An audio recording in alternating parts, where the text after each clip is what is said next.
Hello అండి. మీకు thumbnail చూడంగానే అర్థమైపోయి ఉంటుంది నేనేం చెప్పాలనుకుంటున్నానో. ఇంకెందుకు ఆలస్యం దాని గురించి తెలుసుకుందామండి. అయితే ఫస్ట్ చెప్పాలనుకున్నది నూనె.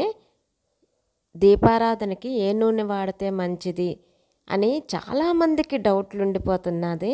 ఎంతోమంది అడుగుతున్నారు ఏ నూనె మంచిది, ఏ నూనె మంచిది అని. కానీ ఒక్కటండి, ఏది వాడుతున్నామనే దాని మీద ఎక్కువ కాన్సంట్రేషన్ చేసే కన్నా మీరు ఒక నూనె వాడారు. ఆ రోజు మీకు కొంచెం తేడా అనిపించిందనుకోండి, మార్చేయవచ్చు. లేదు ఏది లేదు చాలా బావుందనిపించిందనుకోండి, అదే కంటిన్యూ అవుతారు. మీకు ఒక్క దాంట్లో తెలిసిపోతదసల. లేదు అలా తెలియట్లేదు అంటే ఇప్పుడు చెప్తాను చూడండి. ఇది నల్ల నువ్వుల నూనండి.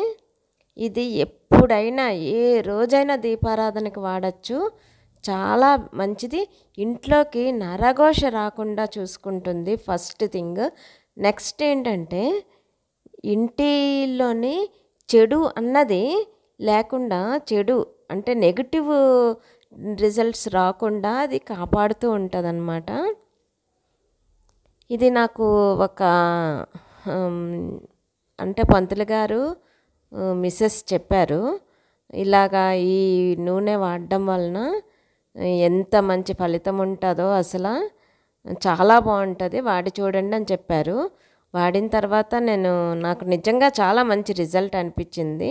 నా డౌట్స్ అన్నీ క్లియర్ అయిపోయాయి దెబ్బకి. ఈ నూనె వాడాలా, నూనె వాడాలా అనేసి. సో మీ అందరికీ కూడా ఉపయోగపడుతుందని నేను చెప్తున్నాను. ఇదేంటంటే నేను ఎక్కువ తెచ్చుకోను, నెలకి కేజీ అవుతుంది. 2 బాటిల్స్లోని నింపేసుకొని ఉంచేసుకుంటాను. ఏంటంటే ఇలాగా బాటిల్లో పెట్టేసుకోవడం వలన దీపారాధనకి యూస్ చేయడానికి, అందులో వంపడానికి నాకు సులువుగా ఉంటుంది.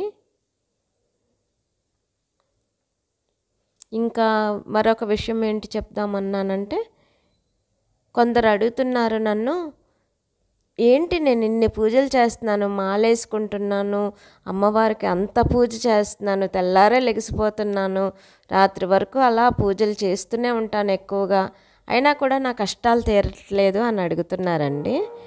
వాళ్ళ కోసం నేను ఒక విషయం చెప్దాం అనుకుంటున్నానండి. మనకు ఒక కష్టం వచ్చిందనుకోండి, ఆ కష్టం తీరడానికి ఏం చెయ్యాలో అది చెయ్యాలి. కానీ దేవుణ్ణి పూజించేస్తే రోజంతా రిజల్ట్ వచ్చేస్తుంది అంటారా? రాదు కదా. దేవుడు ఏం చేయగలడు? గాల్లో దీపం పెట్టి దేవుడా నీదే భారం అంటే ఏం చేయలేడు. తెల్లారి లెగిసి శుభ్రం చేసుకొని ఇల్లు వాకిలి అంతాను శుభ్రంగా మనము శుభ్రం అయ్యి దేవుడికి ఒక దండం పెట్టుకొని ఓ దీపారాధన చేస్తే సరిపోతుంది. అంతేగాని రోజంతా దేవుణ్ణి పూజించాను, నువ్వు నా కష్టం తీర్చటం లేదు అంటే దేవుడు మాత్రం ఏం చేయలేడు కదండి. అది నేను చెప్పాలనుకున్న ముఖ్యమైన మాట.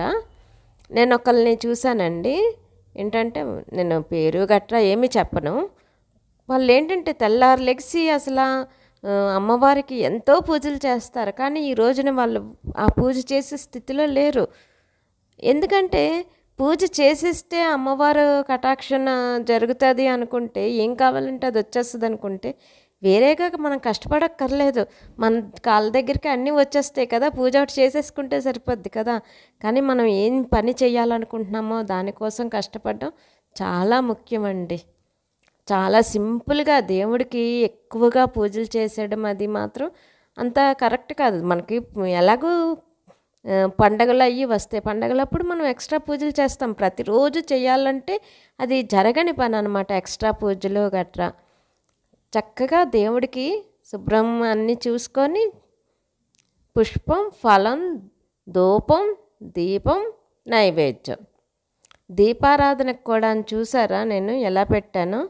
లక్ష్మీదేవిది, కుబేరుడిది తప్పించి ఇంకా ఏ ప్రమిదలో కూడా దీపాలు పెట్టాలంటే ఇలా 2 ఒత్తులు వెలిగించుకొని పెట్టాలండి. కొందరు అంటున్నారు అగ్గిపుల్లతో వెలిగించకూడదు, ఊదొత్తి పుల్లలతో వెలిగించాలి. ఇవన్నీ అండి ఎక్స్ట్రా సెంటిమెంట్లు ఇప్పుడిప్పుడు పూనుకున్నాయండి చెప్పాలంటే. ఒకదాన్ని కలిపి ఒకటి, ఒకదాన్ని కలిపి ఒకటి, అందరూ అలా పెంచేస్తున్నారు. ఇంటిలో లక్ష్మీ కటాక్షం లేదు, ధనం లేదు అంటే డబ్బు ఎలా సంపాదిస్తే వస్తుందన్నది ఆలోచించుకోవాలి. అంతేకాని దేవుణ్ణి విపరీతంగా పూజ చేసేస్తే, ఆ పూజ చేసేస్తే వచ్చేస్తుంది, ఈ పూజ చేసేస్తే వచ్చేస్తుంది, ఇలాగా ఆలోచించడం అన్నది కరెక్ట్ పద్ధతి అయితే కాదు.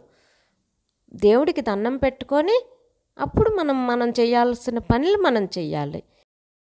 ఏదైనా మార్పులు వచ్చినప్పుడు మనకు వెంటనే తెలిసిపోతుందండి. వెంటనే మార్చేసుకుంటే సరిపోతుంది. నా వీడియో మీ అందరికీ నచ్చిందని అనుకుంటున్నానండి. నచ్చితే లైక్ చేయండి.